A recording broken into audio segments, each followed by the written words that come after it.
right, guys, welcome to another episode of The Buff Show. Today we have Alex Mashburn on. Dude, your last name? Pretty sweet. Mashburn. It's a unique one. Yeah. So Alex is our newest agent in the office, and he's absolutely crushing it. I've never had an agent come on, and before they even had their license, they already have a deal under contract that's over $1 million. day before. So he's got a property under contract right now that they'll be closing on next week, right? 1.4-ish million, wedding venue, really sweet. We'll dive into that. It's funny because like a lot of the agents in the office, like anytime an agent does a deal over $1 million, like we like celebrate, like you're joining the $1 Million Club. I'm pumped, dude. And you're doing it on the first one, so that's awesome. But yeah, tell us a little bit about yourself, who you are, where you grew up, your family, wife, kid. Yeah, well, I didn't grow up too far from here. You know where Clinton is? Yeah. Yeah, so over there, then I went to Ridge High School in Layton. Afterwards, so a lot of sports. Did you? What do you do? Everything. Yeah? Yeah, I probably did too much. What was your favorite? Favorite, probably football. Yeah. Shout out to Coach Thompson. He's been coaching at Ogden High here. Oh, really? Lately. He's ALS. So. Oh, dang. Yeah, a lot going on there, but he's probably the number one reason I did good in like high school for sure. But football, I probably love the most. Probably better at track, so that's what I went and did in college. But yeah, club volleyball, ultimate frisbee. Yeah. Basketball for a year or two. Dang. Yeah, just kind of did it all. Well, I saw your athletic abilities at the Murph when we did it just last week. Don't even, dude. I died. You finished Haven't though, done like stuff with in a while. hardly any training, like just like crushed it. So that was impressive. That was awful. I'm still sore. Yeah. So grew up in Clinton, highly involved in sports and everything like that. Yeah, mostly did sports. Did some singing. Nice. Bet you didn't know that. I did didn't some know choir. I did that in college too. And then I went on a church mission to Oregon and Washington. That's awesome. Yeah. And came back 2018 and went down to college, Southern Utah University. Oh, sweet. Yeah. And what did you study there? I was going into accounting. So really? Yeah, that definitely goes into all the real estate stuff because we didn't grow up with a ton of money. Yeah. So I was like, I just wanted to figure everything out about money. Like I felt like if I knew enough about money, then I would have a lot of it, right? Yeah. And what I kind of found out, I think we had Deloitte come in, Goldman Sachs, to one of the meetings and for a class, an accounting class, and it was like, starting out $55,000 or $65 or $60,000 or whatever for your first year. And I had just come back from like summer sales. Yeah. And I was like, make that. I had friends make like 100 in like 3 months. Like, I don't know if I want to work my butt off all year for somebody. And anyway, so that's kind of when things started changing for me, where I'm like, I got to figure some other stuff out to where I can just pay someone to do my accounting for me. Yeah, that's kind of ahead of the game, but yeah. So you went to school there. Where'd you and your wife meet? Was it down there? No, we met in high school. Oh, really? Before I'm in mission. Dang. We met in high school. Putting you on the spot. 2020. March 7th, 2020. Cool. Yeah, no, I left on my mission, and then she was a year younger than me, and then she left on her mission a month before I got home. Oh, dang. Yeah. So a lot of letters. We wrote emails every week for 3.5 years. Dude, that is wild. Yeah. Where'd she go on her mission? She went upstate New York. Okay. Yeah. Cool. Buffalo, Rochester. Wow. Yeah. So when you got home from your mission, then she left? A month before I got home. A month before? Yeah. Dang. Yeah. That's crazy. So you didn't see each other for 3.5 years? Yeah. So until I was at the airport the day she got home. Really? With her family. And then how long after did you guys get married? We got married like 5 months later. Dang. Engaged like 2 months later. So nice. Pretty quick. But we had obviously known each other for 6 years, 5 years. Yeah, a lot of email and letter correspondence. Yeah. No, it's... Do you still have all those emails and stuff? Yeah. I think I have like over 100 like handwritten letters from her. Oh my gosh. I mean, I only wrote like 30 because I'm awful at that stuff. That's crazy. That's cool though. So you guys get married. Like, tell us your intro to real estate. What got you into that? Get your accounting degree. Yeah. Did some summer sales. Yeah. So we were still going. She came down to Cedar City with me for Southern Utah University, and I was like, well, we're married now, so we got to get some married housing. It's kind of hard to find there. There's a ton of people that want to go to school in southern Utah, but a ton of housing, right? So Mhm. I think rent for like a married couple is like $1,000, $1,200, probably Mhm. pretty average. And I was like, well, maybe we should buy, because that's what all my summer sales managers were saying, like, oh, just buy a house, Yeah. right? And so we found this townhome, and it was like, I know these numbers are crazy nowadays, but it was 189. It was only 2.5 years ago, Dang. and it was like brand new, 3 bedroom, 3 bath, and the payment was gonna be $900. And I was like, it's gonna be less than renting, and I get to like own it, right? Mhm. So that's kind of what first I was like, I don't know much longer we're gonna go to school, but like I know I don't want to pay somebody money that I'm never gonna see again. Right. So we snagged that townhome, got my dad to co-sign because I didn't have a lot of history Yeah. or credit history or anything. Yeah.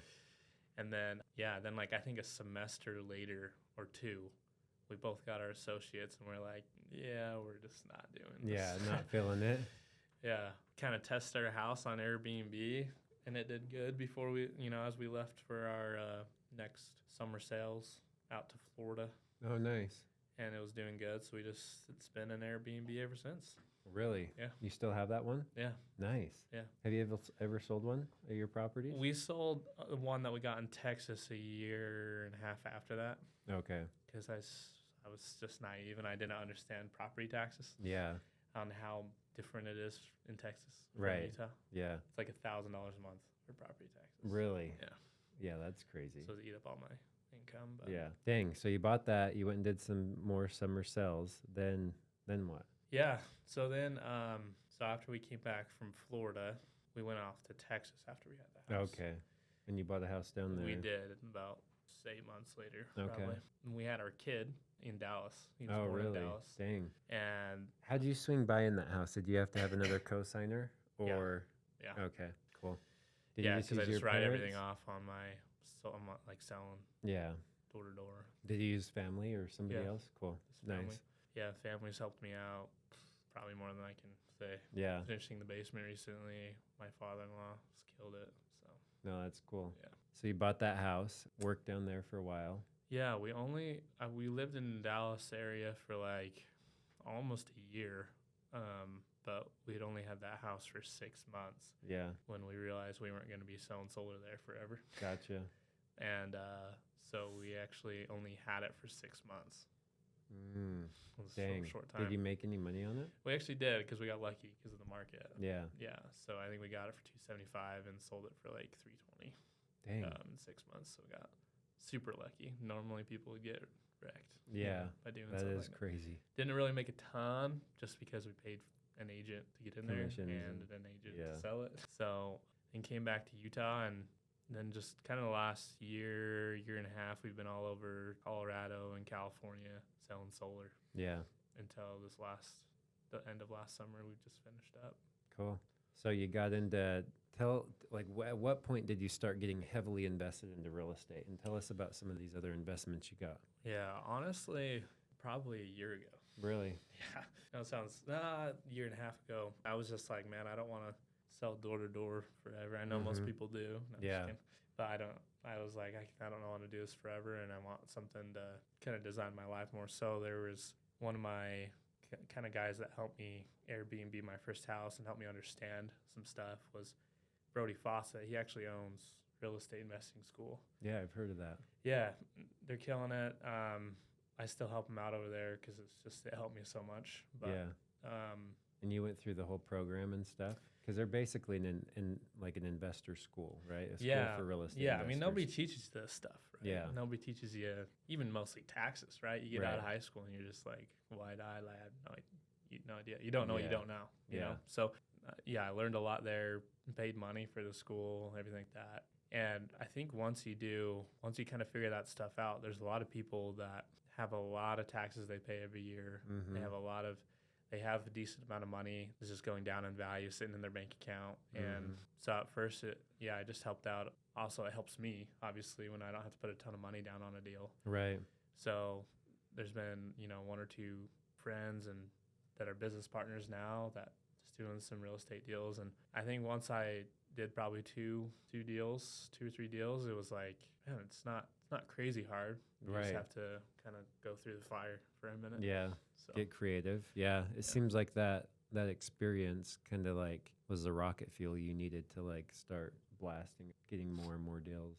So Yeah. tell like what do you have now? Tell us about all your investments and what you got in the portfolio right now. Yeah, so obviously we sold that Texas one, but we have two Airbnbs, two student housing near a university, and then we're obviously renting out our basement because we don't need it, and then just grabbing up that wedding venue next. That's So, awesome. Yeah, so just get started, Yeah. trying to Well, get something going. that's huge. What's been your favorite one, most profitable one so far? I mean, probably that first one, just because our payment's super low. Yeah. that Yeah. that little townhome's doing like $3,400 a month on Airbnb, Hmm. and our payment's $900. That one's been good. Honestly, all of them have been really good. I don't really do a deal unless it's making like $1,000 to $2,000 profit per month. I just don't even touch it. Right. No, that's amazing. So tell us about this new deal you're working on that should be closing up next week. Yeah, so this wedding venue, I was pumped about it because it's just different from what Yeah. I've done, and usually people shy away from that stuff because it's hard, Mhm. and I know it's gonna be really hard. Yeah. It's totally different, but I think on those hard things, I know how much I'm gonna learn, Right. even though because of how hard it is. Right. So I'm just pumped about that. But yeah, essentially it's this wedding venue that they're kind of hard to find to buy in Utah. I mean, Well, they're so unique. a lot Yeah. of people get married in Utah. Yeah. So. When you're like, how do we price this out? And I'm like, dude, I don't know. Just kind of currently it's kind of booked out like every weekend the whole year Mhm. and kind of into next year. Yeah. So it's like I think obviously prices need to go up a little bit, but just to cover our own basis, you know. Right. Yeah. So yeah, gonna learn a lot there. They don't have half the weekends open, like Sundays and stuff. So we want to help a few people out there and open that up, and they don't really market too much. So we kind of just saw this little window of where we could make a difference and help more people get bookings and actually Yeah. know about this one property. Mhm. And then also a huge thing is they're seller financing 1.2 million of it, Mm-hmm. so that we can kind of get it going a lower interest rate for us. Yeah. I love your creativity because most people would be like, oh, that's listed at 1.4. Like, I don't have money for that. Yeah. And like, you were like, no, there's like, I'm going to go check it out. I'm going to see like, wherever there's a will, there's a way. Yeah. And you're definitely figuring out a way. And then, because I've been hearing you talk about this the whole time, like from the first time you went out there and saw it, you're like, oh, this would be sweet to buy. What do you think? I'm like, yeah, that'd be sweet. Like, do you have the money? And then next thing I know, you're right. And he's like, can you help me write this offer? I'm like, yeah, sure. Oh, they'll seller finance it for, 200, I can't remember how much down, but Yeah. not a lot compared to like the What it's property. worth, Yeah. Yeah. So and then the interest rate and everything, I'm like, that's incredible. Yeah. Like it's sweet. And so I think a lot of times, like it just goes to show that like most of us, including me, like there's times when I'm hungrier and I'm like, no, I can make anything work. Yeah. And then I feel like other times where you get more set in your ways and you're just in this rut and like you quit like thinking outside of the box. Because when I first got started, I did 3 seller finance deals. Really. I haven't done one in a while just because I've been so like involved in doing other things. But like this deal is awesome because like you're making it happen. You're not putting a ton of money into it. Like you're putting your time, like you just got your license. Like all these things are like adding up. And I think it's going to be an awesome property for you down the road. I think you'll have a lot of learning curves and like headaches along with it, but that's just part of the business. Yeah. And you'll figure it out. But over the long haul, like you get this up and running, and it wouldn't be surprising to me in like 5 years from now that you're like, hey, like we got an offer for 2 million or Yeah. or 2.5. 2.5. Yeah, The insurance place today, they for the insurance on it, they have it valued at like 1.65. Oh, really? That's what they said. Gotcha. So I wouldn't be surprised if 5-10 years it's 3. Yeah. Just because most people care about what the cash flow is on a commercial deal. Oh, But dude, there's another property, like different city, but 10 acres, really cool. They rent it out for weddings, or they did in Eden. And an agent in their office just put under contract for 3.4. I'm not going to say the number, but does it have a big barn on it, or it is it doesn't. just like It's just a the house. way- oh, just a Just house. a house with like a river and stuff. Like it's cool in different cities Yeah. and stuff. But yeah, like I think that property you're do well on. I'm just shocked that like, man, it sat on the market for a while. Like nobody saw it. Like Well, that I was feel out like they there didn't for even- I everybody feel like they to only see. had it on like one little, like the little MLS down there. Well, yeah, I couldn't find where it was at. Yeah. Like I couldn't find it, but when you sent me the link, I'm like, oh, sweet. So however you found it, like sweet. Yeah. But like it shows the days on market. Like it's been on since like March, right, or April. Yeah, it's been on for a while. I think a lot of people are just kind of waiting for that magic interest rate number to go down. Well, it's crazy because you like I think that'll be a cool one. Like we'll have to do another podcast episode on that one just to be like, hey, how's it going? What have you learned? 'Cause Yeah. I think there will be a lot of things that you'll learn there because you're buying real estate, but there's also a whole business behind it. Yeah. But that gives you like most of mine. Like I don't do any nightly or anything like that. Like I'm making just minimal, but it's stress free, right? Yeah, you don't have to worry about it I don't too have to worry much. about anything really, and so I like that. But like if I wanted to maximize, I could turn my units into Airbnbs or like find a wedding venue or something like that. I'm excited to watch you with this and see for you. So Yeah, I'm just grateful for friends that are going to run it for us. Yeah. And, you know, my partner who's bringing pretty much all the money. I mean, it's tough because it's like, oh, well, he's doing like all the money. So what are you doing? Well, I got a list about 100 things I could send you. Oh, dude, yeah, that I'm doing, but it's just like it's so worth it to find people you trust. Right. You know, you're going to be in bed with them for a while and just make sure that's all good. But at the end of the day, it's going to be a win-win because you know, he's going to get a ton of depreciation. He's going to get a ton of cash flow, and he's not going to do anything except for move money from his bank account to at a real asset. Yeah. Because the number in your bank isn't really. Well, dude, there's so many people out there that have money and they're like, how do I get this to work for me? Like everybody wants that. So if they can find somebody that they trust that can put it into an investment that will get more than 8 to 10% a year, like they're stoked. Yeah. You know, like there's some risk involved here, but it's fairly minimal. You know, no, there's always risk. I just think it's a bigger risk to like just have it sit there. Leaving it in the bank. Yeah, I mean, right. When you're gonna get cash flow, appreciation, depreciation, and all these weddings are paying down your down payment forever. It's like there's 4 ways you're making money. Where when you're sitting in the bank, they're giving you what, like a cent for every $100. Well, and like looking back on my life, I look back at everything that I built and done and like invested time into, and even like starting this brokerage, I'm like, it's sweet, it's cool, but at the end of the day, I'm always just trading time for money, time for money, time for money. But real estate isn't that way. Like it's a business. Like you buy this asset, you get it up and running, you get it running properly, you get the right people in place, and then you're making money while you're sleeping. Yeah. And so even me, like as of recently, I'm like, man, like I'm spending so much time in like sales and the brokerage stuff, like, and not on the investing side. I've recently had like a bigger mental shift, like, Peyton, what are you doing? Like the sales and the brokerage stuff is important, but that's not going to feed you long term. Like that's like. But you love it though. I love it. You love helping people out. I love helping people out, but it is amazing to see what like real estate does over time. Because I could go over like numerous cases of properties I bought or have helped people buy, and like I saw a client last year, they bought a house, held on to it for like 2 years, and then sold it and made $1 million, over $1 million in appreciation in like 2 years. Like it was insane. I had a friend do that. His parents did that in you know Red Ledges in Heber. Yeah, they did that. They bought one up there. I think for like one. And that's just one example of a client that sold. Like I have a lot of people that are just hanging on to it, and they're not like investing for cash flow or anything like that. That was a primary. Yeah. I'm like, oh my gosh.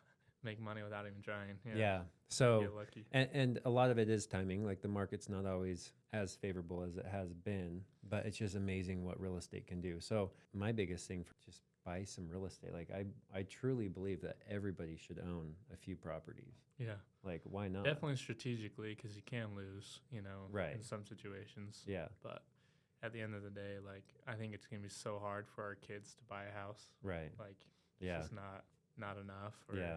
So tell us why you got your license and stuff. Like, what's the reason behind that?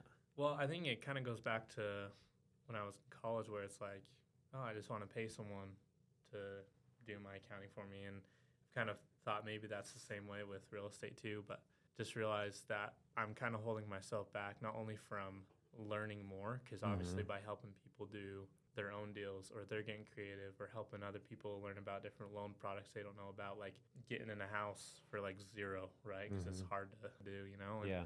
I realized it would probably be more fulfilling, number one, to be able to help more people out.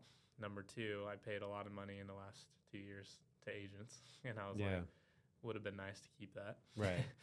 And then I would say number three, it's just learning for myself, because I think if you know, because I think there's so much about real estate, so many different ways to invest, so many, you know what I mean? Oh, yeah. So I probably know like 2% of everything I want to know. Right. And so just knowing that this would probably be the best way to figure that out, and also be able to help people along the way. Yeah. So. No, I love it. That's the exact same reasons why I got it. Like, I'm like, I don't know if I'm going to do much of like the conventional real estate stuff. And here I am, you know?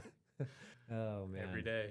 Yeah, but it's awesome. It is a rewarding career, and there's so many things that people are always trying to threaten and like go after the agent and the commission involved in real estate, but nobody like has been able to like fully take away real estate agents. Like even going back to when the internet was coming out, because before it was like all the listings were. You're dating yourself now. Well, no, this was before me. Yeah. But like I hear some of the old timers talk, and they're like, yeah, we had like a magazine that would be printed like weekly, and it would have the new listings and the prices, and we had to go pick up keys, drop off documents. Like it was way more involved. And then they thought when the internet came out, like, well, listings are there, and then there's Zillow and like all this stuff, and then you get like Homie coming on, cutting commissions way down and stuff. But it still goes back to like you're dealing with such large amounts of money that an experienced agent or somebody that is like knows a lot about real estate and transactions and negotiation is worth their weight in gold. You know, like a 6% commission on a $500,000 house, like you can negotiate through 6% in like a matter of seconds. You know, like it's just crazy. And so like the small mistakes that I see people make that are like trying to bypass agents.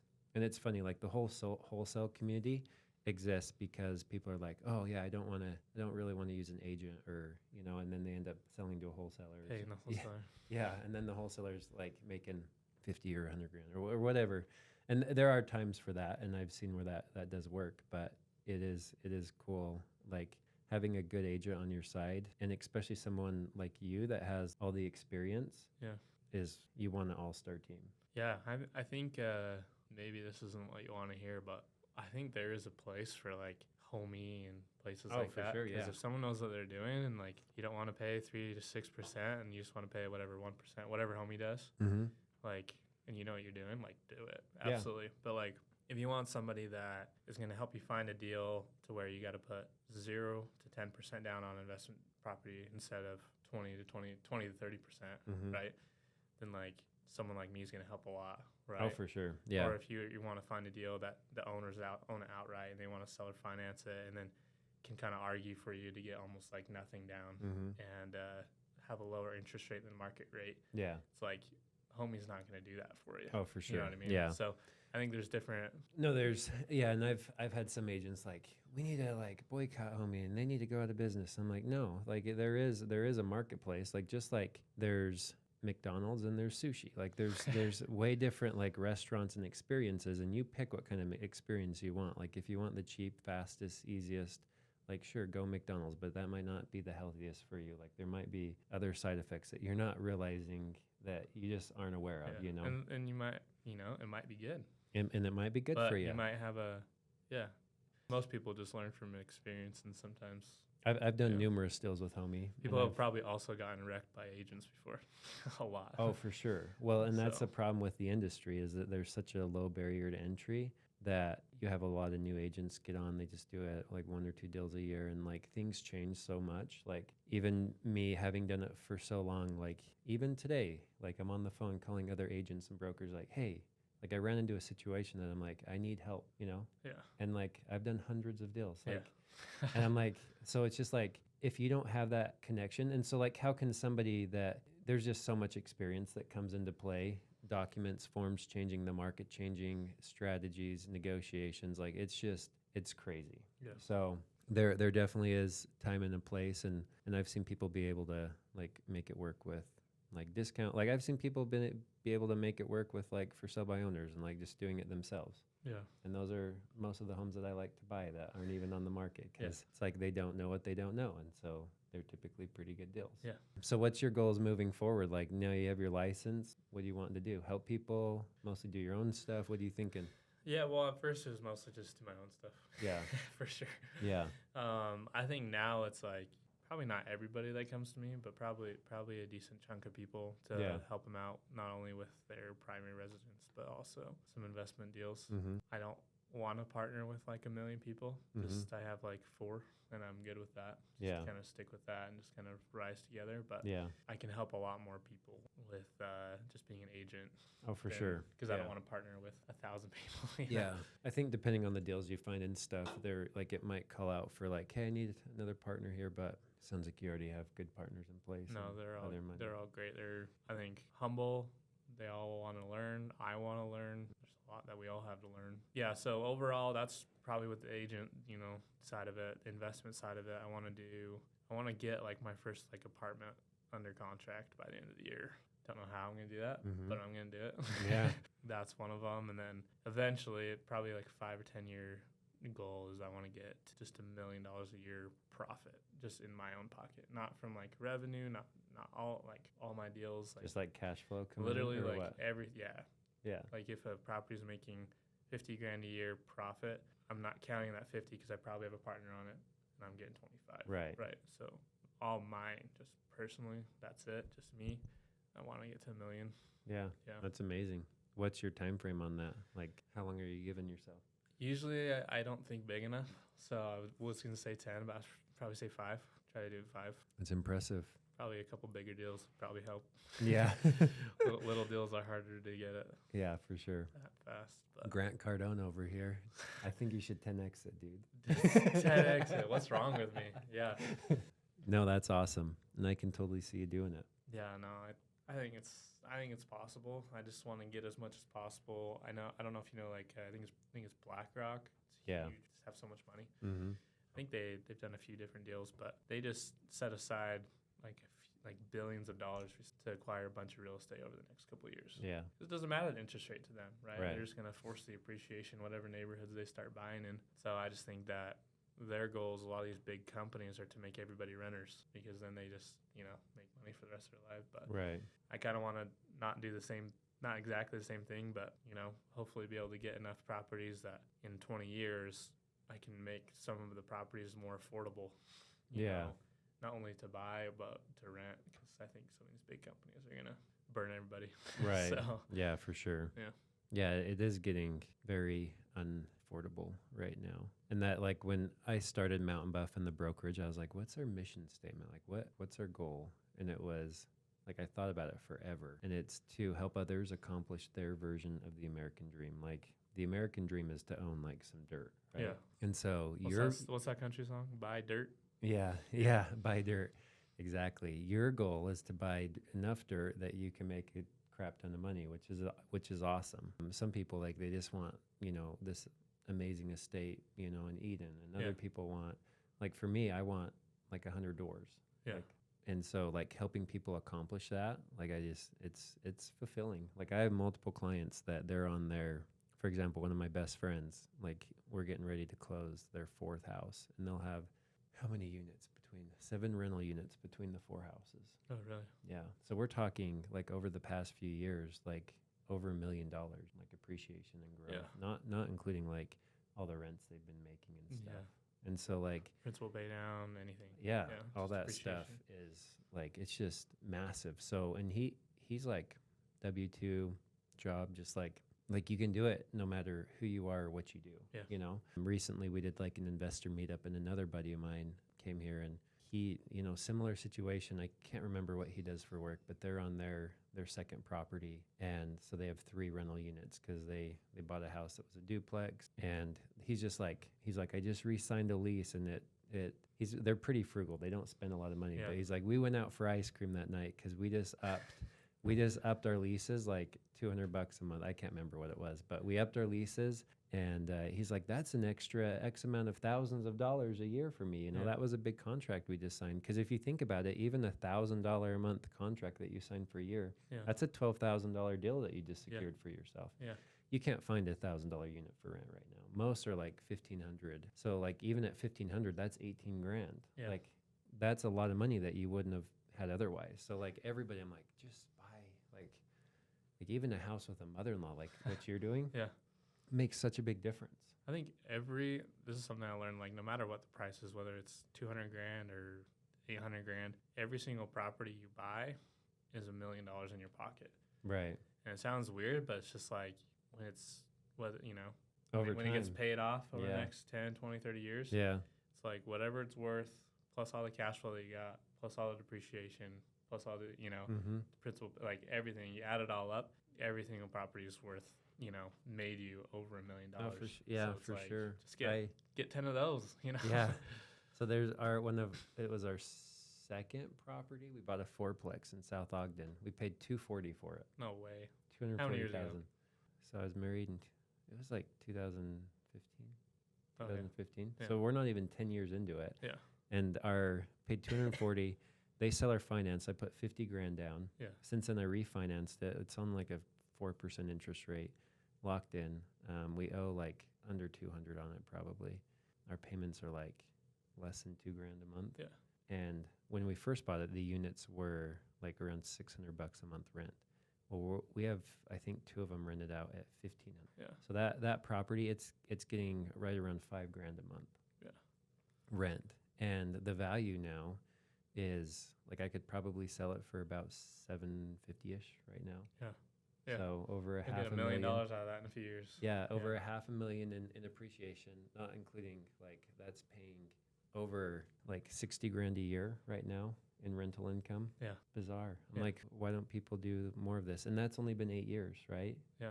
Well, what people don't realize too is like you can actually find deals like that, right? Right. Well, your wedding venue. Well, yeah, but this other property that You got another one? a property, yeah, 2 months ago.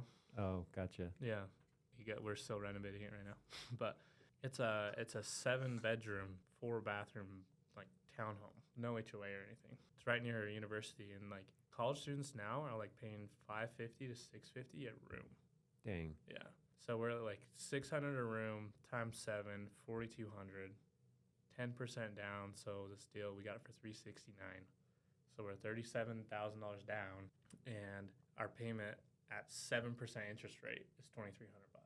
Dang. So $2,300, we're gonna get over $4,200 a month Right. from rent, and that's with a high, crazy interest rate 2 months ago, Yeah. 7%. Yeah. Right. So it's like people are like, oh, interest rates right Yeah, now. Oh, this. I and that. got to sit on the fence longer. Yeah, but I- there's just always a way to make it work, and I think that's what I mostly learned from the real estate investing school. Yeah. But- No, it really is like writing down your goals and then just like attacking, going after it. You know who my ultimate idol like right now? Who? I want to just be like? Yeah. So his name is Casey Baugh. He's just like, honestly, only talked to him a couple times, but he's like, I don't know how to explain I've it. never heard of him. He's him and what's his name? They started Sandlot Partners. They help get like different companies like Gab Watches up and going, Cut Bop, you know, a bunch of those. They have a ton of like, I don't know, 40,000 plus pads of mobile home parks, Dang. like ton of real estate, tons of stuff, right? Long story short, he's got a lot of cool stuff. You know, Yeah. obviously massive house, massive, you know, he's got his jet. You go down to, I think they're in Lake Powell right now, but they got this massive houseboat that you land a helicopter on. They got their Oh, helicopter. dang. And, you know, you have all this stuff, and so you're just like, oh, like, I'll never get there and whatever. But I think overall, none of that stuff matters to me about why I would want to be like him. Yes, it's cool, but, like, his whole thing is, like, the secret to living is giving, right? And he's, like, and obviously money amplifies who you already are. So he's probably, him and his wife are probably, like, the most kind, giving, spiritual, physical, just giants. Man, just always helping people out. Yeah. You know, and I'm just like, you know, that's also, you know, that's who I want to be like Right now. Yeah. So, No, that's awesome. It's cool when you find those people that, because they've kind of paved a way, There's not a lot of people like, There's not. with all those qualities. So. Well, the hard part that I've ran into is it's like, man, how do you juggle all this? Because like, how do you be like super successful financially, super successful like physically, because like each one has like a different bucket of success, right? There's people that are successful, but it might only be in like their physical realm, or it might only be in with money. But like, I don't want to be super successful financially, but then like my relationship sucks, or I get it, like I lose my wife and family. Like that's not, I'm not interested in that. Or like sabotaging my health because like all I do is work. Yeah. There's this guy, Alex Hermosi. Do you know him? Have you heard of him? Yeah. Does he have like the beard? Yeah, he has a podcast too, and I've stumbled upon his stuff, and I'm like, it's been cool. Like he's got some cool like theories, but he's like, anybody can like sacrifice themselves and like their families. Like they can sacrifice themselves to success, right? Yeah. But he's like, how many people can can get to success, whatever that looks like, for you, like you want to have $1 million coming in passive every year. So can you do that and keep like all your relationships on par and like happy and good with your wife and kids? Can you be healthy? Like, and can you like keep your head on straight and keep your ego down, like, and not have it like just blow up? Cause like all of the like money can destroy people if you're not ready, it destroys, like, I think people just aren't prepared. But his challenge was cool. Cause he's like, for me, a lot of times is like, oh, I can outwork like most people, but there's some people like to a degree, like I don't want to spend every night, coming home at 9 or 10 o'clock and then getting up early and not seeing my kids because I'm like out sacrificing other people. Like it's not worth it to me. Yeah. So I guess his challenge is like, can you get to success, but doing it in a smart way where you're not like laying your family on the altar to get there, Yeah. No, I recently went to this conference, MW3. It was actually the Sandlot Partners that put it on. Oh, sweet. But Jesse Itzler was there. Do you know who that is? Dude, I heard the exact same talk that you're going to tell about. Really? Yeah. Because Ninefold invited me to an event, and they had Jesse come out, and this was like 2 weeks prior to that event that you went to. Yeah. And I'm pretty sure he uses similar speeches, because I saw your thing on Instagram, but his speech was like one of the best speeches I've ever heard. Yeah. No, I first heard him like 3 years ago at Vivint. Yeah. And then started following him, and I think it's cool. Him and his wife, they both have they're both like billionaires. Right. Spanx, she's killing it. Yeah. She sold it, whatever. And he's over here with he had Marquis Jets, coconut water. Yeah. The Zico water. Zico, part owner of Atlanta Hawks. Mm-hmm. Just a ton of stuff. Yeah. He's doing the all day running club right now. But his main thing that stood out to me the most was you can be a billionaire, and you can be a billionaire spiritually. Right. But being $1 billion times $0 spiritually. Yeah. Anything times 0, 0. Right. Billion times 0, 0. And he just went over that over and over again. I don't know if you remember that. But. Yeah, no, that was amazing. Because he had that. He's there's money and there's wellness. And he had the wellness was your relationships, your family, your physical witness, just all those buckets that. He's everybody looks at success as the money side, but nobody looks at your wellness. Are you emotionally okay? It's hard to calculate that. It is hard. And that's the thing. I think it comes down to, and I do think, because I've often asked myself, there's the law of diminishing return, and I think there's they even say after 75 grand a year, the joy and satisfaction starts to go down. More money doesn't really mean anything.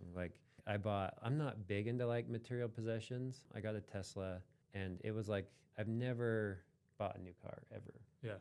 This was the first one. And all of our cars in the past have been older, branded titles or whatever.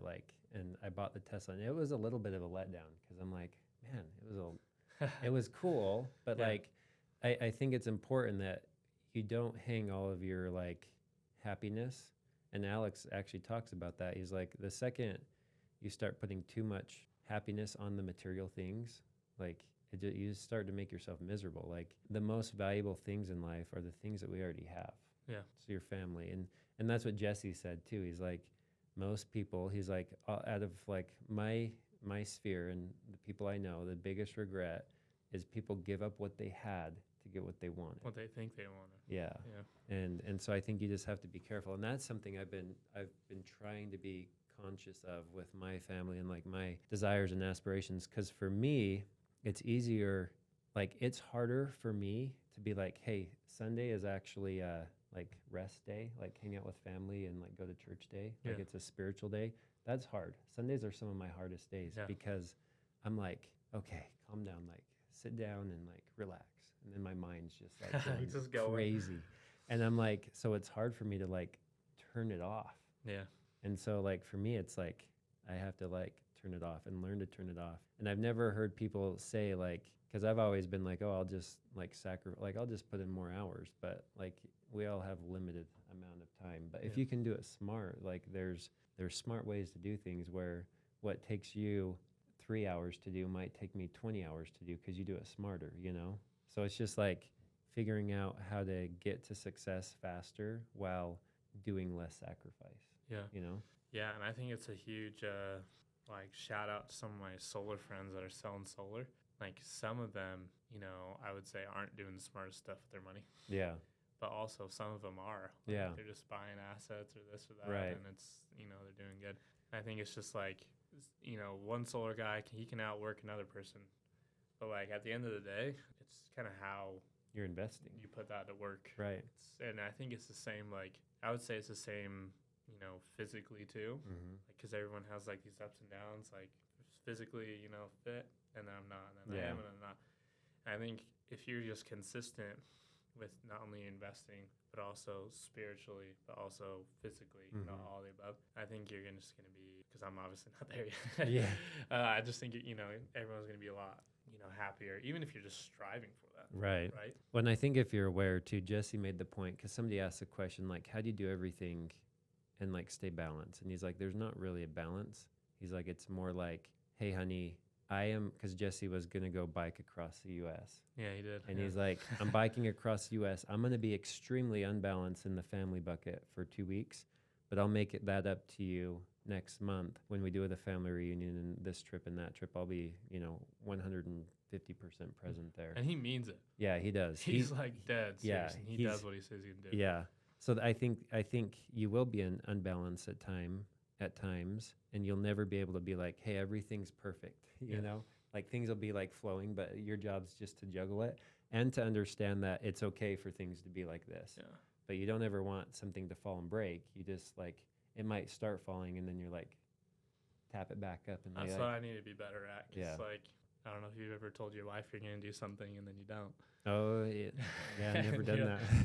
That's what stuff, you know. And so I think, yeah, definitely a lesson from Jesse. Just do what you say you're going to do. Right, you're right. Always, so. Well, and it's hard because I feel like the people you love the most are the ones that you're like, oh, like I told you I would do this, but I also told so-and-so I'd do that. So I'm going to keep my promise with the other person because I don't know them as well. And like, it's just interesting how we do that because they're our wives. Yeah.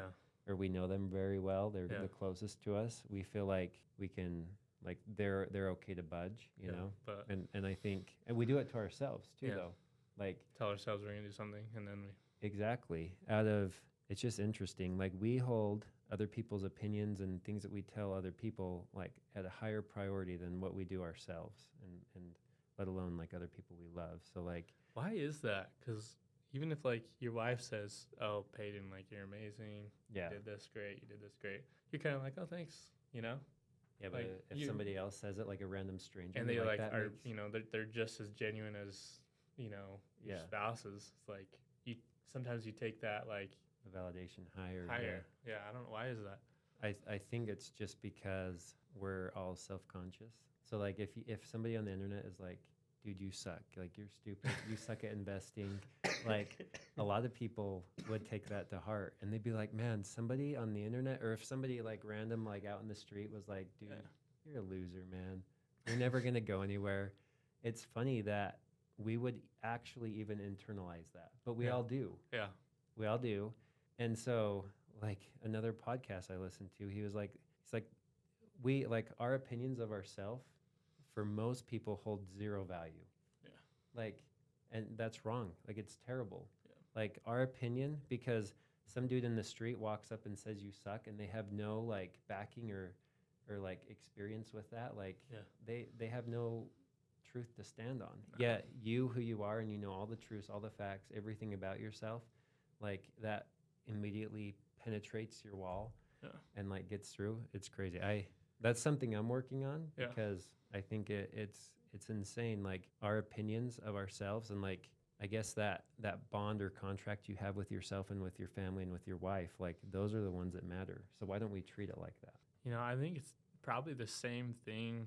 Like, we don't need to always talk about real estate, but Right. it's kind of the same thing. Like, someone listens to a reel and it says, They're crushing it. no, well, Oh. yeah, that could be it too. And then they're not, right? Yeah. People think I have money and I don't. Like, I probably have way less in the bank than most people. Like, I always put it into new assets and stuff. But I think overall, like, if someone's watching a reel and it says, oh, like, right now is the worst time to buy, interest rates this amount of, you know, money, who knows what's going to happen to the dollar, whatever, right? It's like you listen to, like, you think and you make decisions on everything you see and hear during the day. Yeah. Right? So when most people nowadays are, like, on, like, social media or some sort of news thing, average of, like, 5 hours a day, which is, like, I think that's, like, one of the national averages now. Yeah. Which is crazy. Right. It's like, that's what you're going to listen to. Right? Mm-hmm. And so rather than figuring it out for yourself or a professional in the industry, like, listen to yourself and them, right? Mm-hmm. Not some guy who says he's a professional real estate person doing a reel to try to get money from that. You know what I mean? Yeah. Yeah. They don't like logically think through things. Like, why would somebody put that out there? And but it's the same thing when they're talking about when, you know, oh, you're stupid, right? Right. Yeah. It's like, well, dude, this has been awesome. We've covered a lot of things here. I'm stoked to have you. Like, thanks. I'm excited. Thanks for having me in the brokerage. Yeah, dude, I'm excited to see where you go and what you do, and you're going to do some big things. So it's going to be cool to be a part of your journey and watch that all happen. I know I'll learn some stuff from you. So thanks, man. I'm pumped. I've already learned way more from you already than you're going to learn from me. So. And it's like another big thing. Like, I love it when we get agents that like actually speak the talk, like do the walk of real estate, right?